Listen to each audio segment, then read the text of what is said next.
Hello and welcome to the video. I thought this would be a good opportunity to talk about the WR250R, the upgrades I've done, any comments or suggestions I'd have, or anything I'd do differently. So I've had the bike since late 2016. It's been fantastic. I still think it's the best low maintenance dual sport motorcycle you can get that's on the market.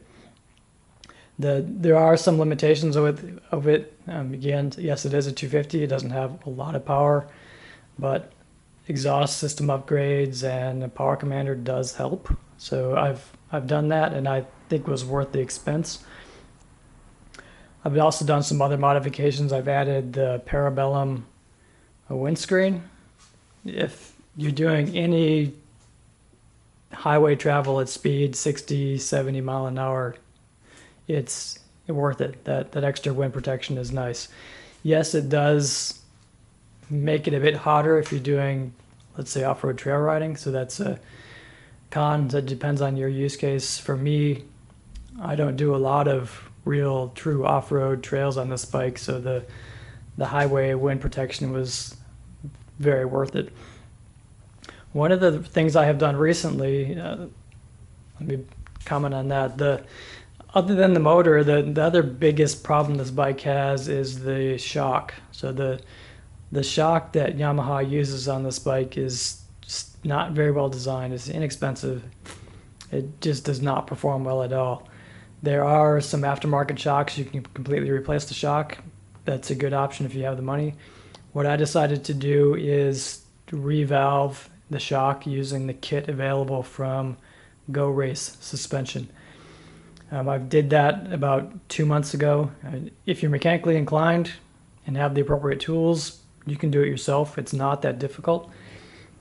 Just do Google search. You'll find people with instructions on how to rebuild it.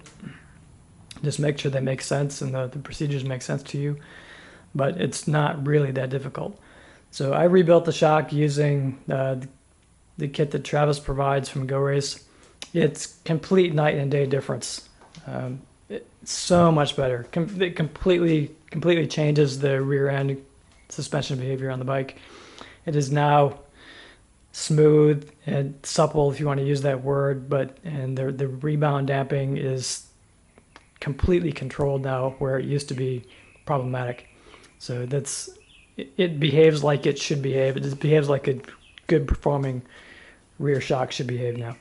I have not yet done the forks. I just actually talked to Travis this week, and I'm going to order his kit for the valves and seals and redo the front forks as well.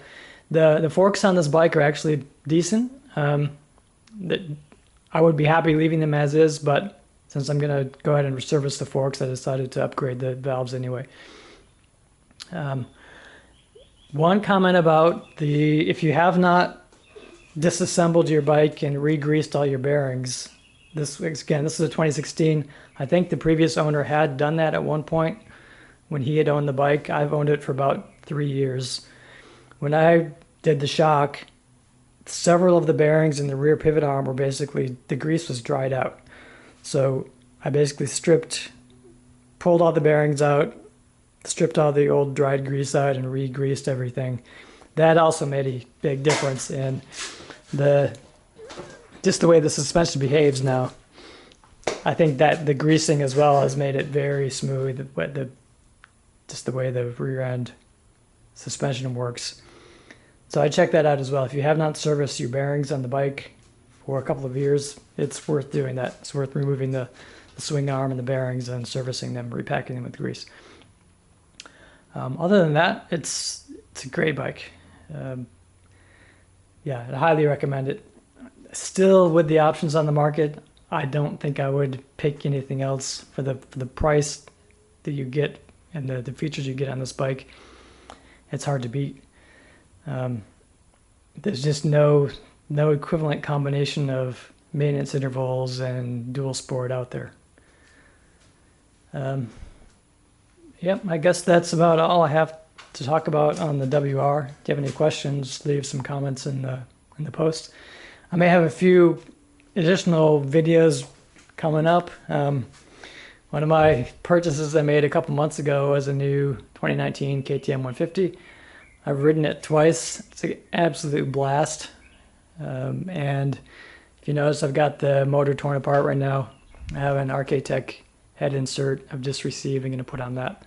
So I'll maybe do a couple of videos on that, just talking about upgrades and my comments on the Arcatech insert. I guess at least when I'm able to ride the bike and we're out of the stay-at-home orders.